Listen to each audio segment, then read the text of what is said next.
मुफ्ती मोहम्मद इस्माइल कासमी साहब एक नाकाम शख्स का नाम है और ये पिछले 5 साल भी नाकाम हुए और आज भी ये शख्स नाकाम हो चुका है और इस अपनी नाकामियां छुपाने के लिए ये शख्स असल में दिशा बदलने की कोशिश शहर की जा रही है। यूट्यूब चैनल्स और सहाफ़ी हजरात का इस्तेक़बाल किया जाता है।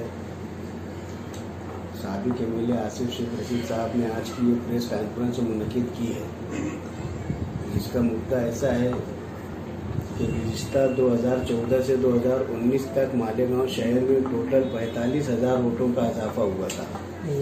इस दौरान में 2018 में कारपोरेशन का इलेक्शन भी आया, लेकिन 2019 का असेंबली इलेक्शन होने के बाद 9 महीने के अरसे में तकरीबन 30,000 नए वोटर्स का इजाफा हो चुका है और ये इजाफा 2021 का जो इलेक्शन है उस वक्त तक के 50,000 से जायद हो सकता है।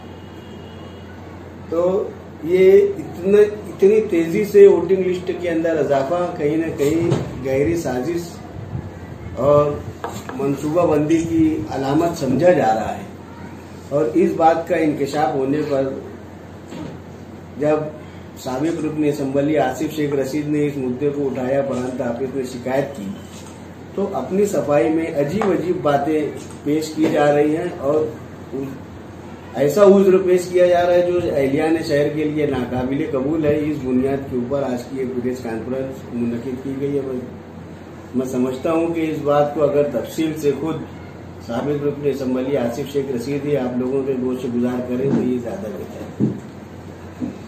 प्रवक्ता साबिर गवर साहब, साबिक कारपोरेटर फारूक कुरैशी साहब, नदीम भाई पनीवाला और मेरी तरफ से कांग्रेस पार्टी की तरफ से आप सभी लोगों का बहुत बहुत शुक्रिया कि 2 घंटा पहले आप लोगों को इत्तला दी गई और आप लोग मेरी दावत पर आप लोग तशरीफ लाए। आपका मैं बहुत बहुत शुक्रिया अदा करता हूँ। ये प्रेस कॉन्फ्रेंस 2 दिन बाद भी हो सकती थी, लेकिन आज 9 अगस्त है और क्रांति दिन, आज़ादी का भारत छोड़ो नारा मुंबई के क्रांति मैदान में आज ही के दिन लगाया गया था और इसके लिए आज जरूरी है कि हम एक ऐसी मसाइल के ऊपर, ऐसा मसला जो हमारे शहर के जमहूरियत को खतरा हो सकता है, ऐसे मामले के ऊपर आज प्रेस कॉन्फ्रेंस लेना जरूरी था। 3 रोज पहले इसी जगह पर तफसील आप लोगों के सामने बोगस वोट किस तरीके से बढ़ाई जा रही है, मैंने आप लोगों के सामने बातों को रखा था और शहर के आवाम के सामने आपके जरिए मैंने रखने की कोशिश की थी। कल अब मैं MIM बोलूं, महागठबंधन बोलूं, जनता दल बोलूं या राष्ट्रवादी बोलूं, ये बात मेरे समझ में नहीं आ रही कि किसकी कल प्रेस कॉन्फ्रेंस हुई। बहरहाल इतना जरूर है कि शहर के MLA उसके अंदर मौजूद थे और उन्होंने मेरी प्रेस कॉन्फ्रेंस का जवाब देने की कोशिश की और आज मुझको उसका जवाब देना पड़ रहा है। और जो मैं चाहता था कि सामने से मेरी प्रेस कॉन्फ्रेंस का, मेरे सवालों का जवाब आए, बिल्कुल मैं मेरे मकसद में कामयाब हुआ और सामने से जवाब आया। मैं मेरी बात शुरू करने से, कोई मैं शायर नहीं हूं, कोई मैं सिंगर नहीं हूं,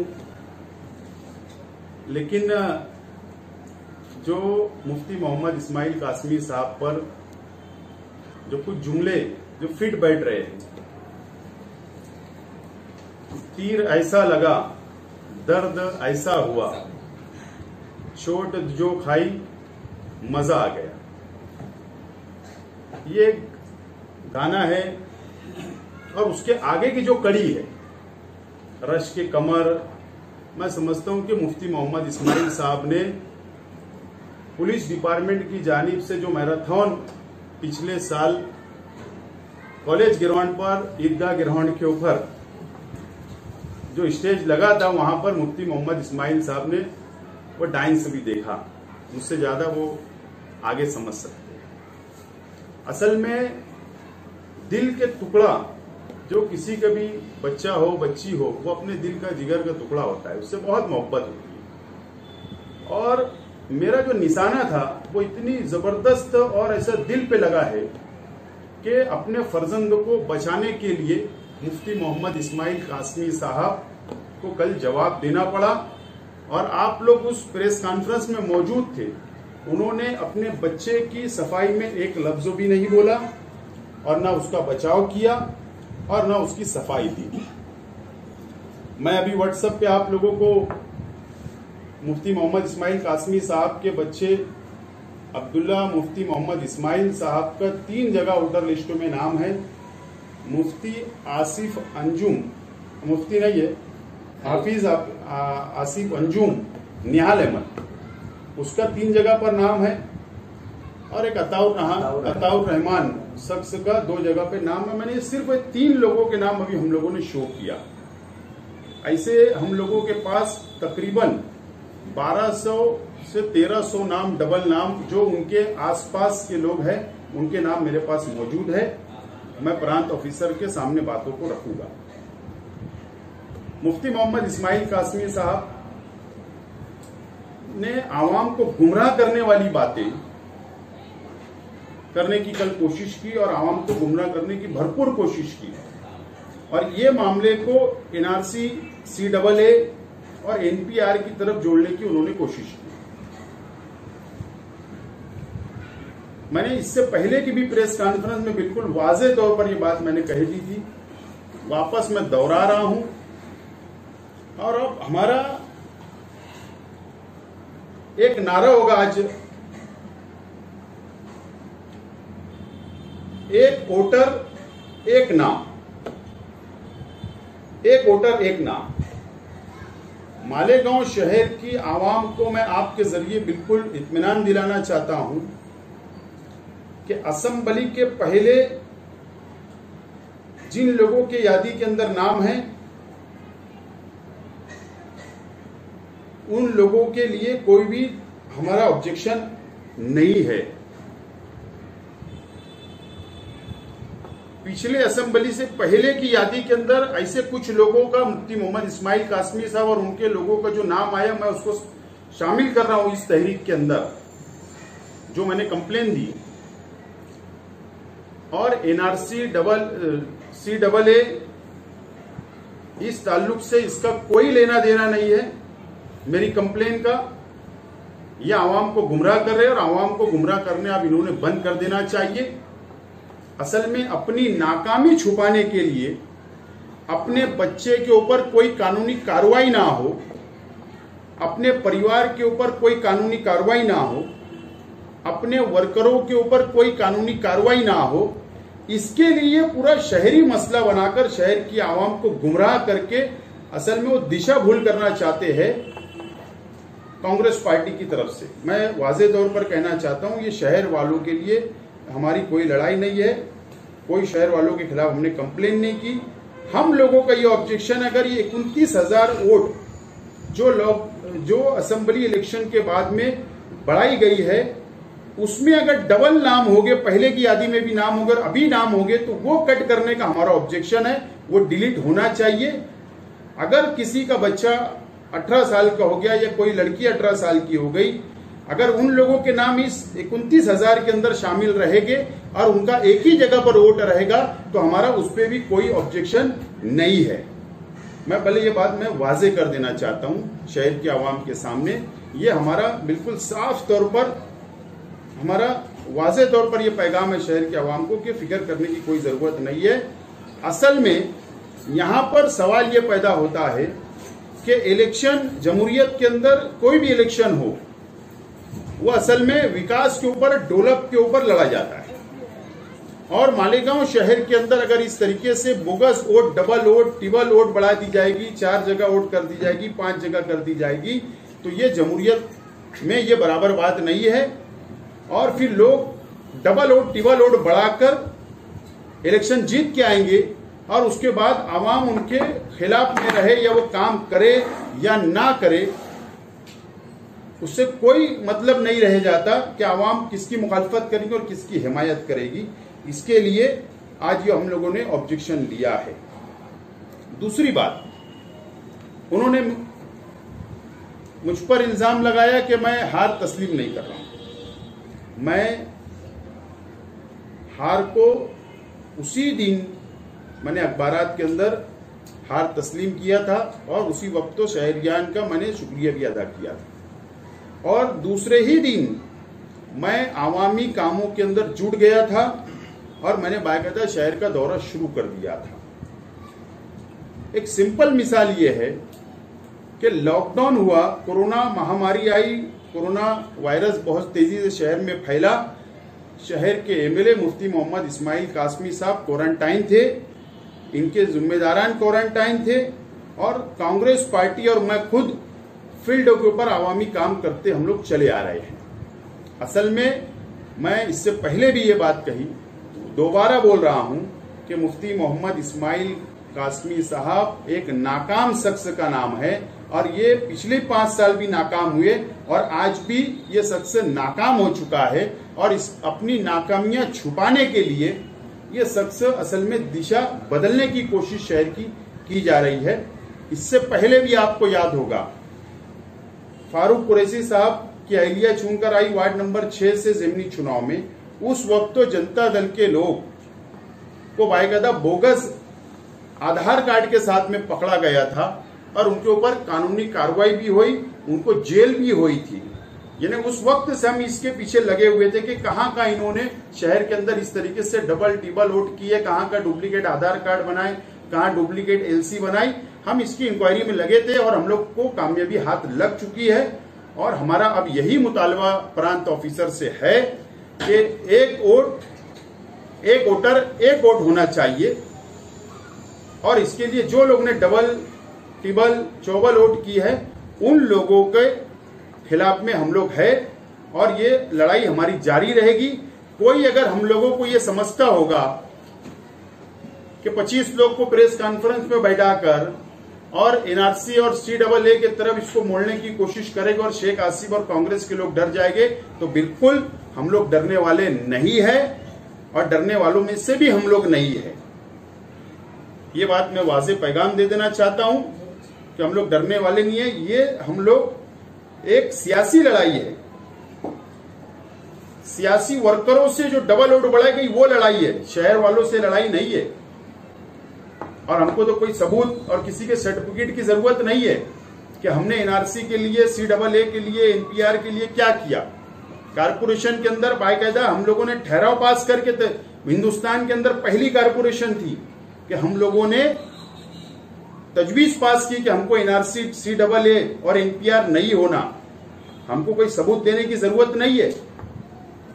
और हम लोग गली से लेकर दिल्ली तक कांग्रेस पार्टी ने पार्लियामेंट के हाउस के अंदर भी, राज्यसभा में भी जब ये बिल पास हो रहा था हम लोगों ने मुखालफत में वोट कांग्रेस पार्टी ने की। असेंबली के अंदर भी हम लोगों ने, हमारी सरकार है कांग्रेस, शिवसेना और एनसीपी की, हमने वहां पर उस मामले को हाउस के अंदर आने नहीं दिया और बाकायदा सरकार मुसलमानों के बाजू, माइनॉरिटी के बाजू में खड़ी रही। हमको इनसे सर्टिफिकेट लेने की जरूरत नहीं है। इसके लिए हमारी जो तहरीक हम लोग ने शुरू की है, हमको प्रांत ऑफिसर का कल लेखी आश्वासन मिला है कि हम लोग इंक्वायरी कर कानूनी कार्रवाई करेंगे। प्रांत ऑफिसर ने हमको कल पीर या मंगल का टाइम देने का बोला है। जैसी टाइम मिल जाएगा हम लोग सारे सबूत के साथ उनके सामने बैठकर और इलेक्शन कमिश्नर ऑफ इंडिया की जो भी गाइडलाइन है उसके मुताबिक हम लोग कार्रवाई की मांग करेंगे। अगर हमारी बातों को यहां पर नहीं माना जाएगा तो हम लोग मुंबई हाई कोर्ट के अंदर रिट पिटीशन दाखिल करेंगे।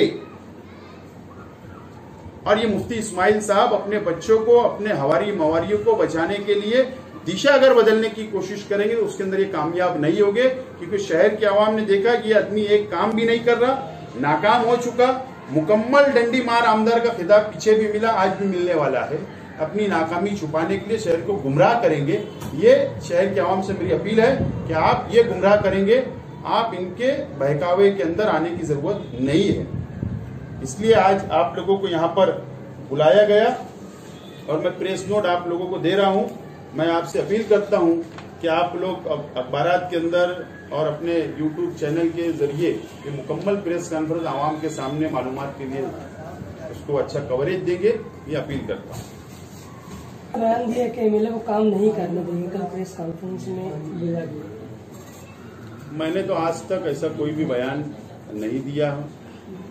अगर मुफ्ती इस्माइल साहब अगर मुझको ये समझते हैं कि मैं किसी एमएलए को काम नहीं करने दे रहा हूँ, कोई मेंबर ऑफ पार्लियामेंट को काम करने नहीं दे रहा हूँ, कोई वजीर को काम करने नहीं दे रहा हूँ, तो मैं समझता हूँ कि इससे बड़ी बात और क्या हो सकती मेरे लिए। कम से कम इतना तो मेरे ताल्लुक से उनको तजुर्बा हो चुका होगा कि मैं क्या कर सकता और क्या नहीं कर सकता। लेकिन जो आदमी नाकाम है, जो आदमी को काम करना ही नहीं आता, वो आदमी काम करना ही नहीं चाहता।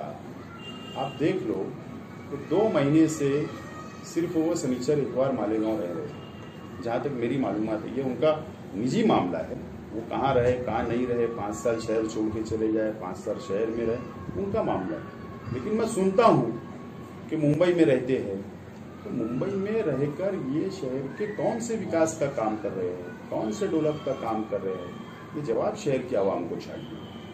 ये सिर्फ लक्ष्यदार तकरीर, भाषण, तकरीर अभी शहर सब समझ चुका है। तो इसके लिए मैं किसी को रोक रहा हूँ, ऐसा बिल्कुल नहीं है। ये तो बहुत बड़ी बड़ी बातें बोलते हैं कि वजीर आजम वक्त का मुझको फोन करता है, सीएम फोन करता है, बड़े बड़े कांग्रेस के हर पार्टी के लीडरान इनसे मशवरा मांगते हैं। तो मैं एक मामूली सा आदमी हूँ, एक छोटा सा वर्कर था, मैं कहाँ किसी को रुकावट बन सकता हूँ। इसलिए जो काम जिसको काम ही करना नहीं आता वो इस तरीके से आवाम को गुमराह करेगी।